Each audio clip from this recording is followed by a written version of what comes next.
Ko govorimo o informacijski varnosti, imamo v mislih ne samo informacije same, ampak tudi informacijska sredstva. To so vsa tista sredstva, s katerimi informacije bodisi obdelujemo, hranimo ali pa prenašamo iz enega konca na drugega. To so torej osnove, to je tisto, kar želimo z varovanjem informacij doseči. Zdaj pa vprašanje seveda, kako se tega lotiti.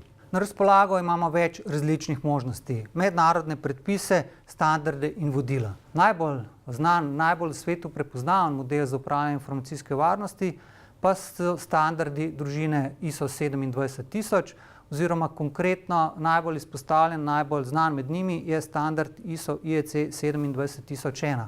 To so pa standardi, ki opisujejo en celovit sistem upravljanja informacijske varnosti. Tako si bomo v nadaljevanju današnjega predavanja pogledali vsebine standarda ISO 27001 ter kakšne usmeritve in kakšne metode nam ponuja za celovito upravljanje informacijske varnosti v našem poslovanju.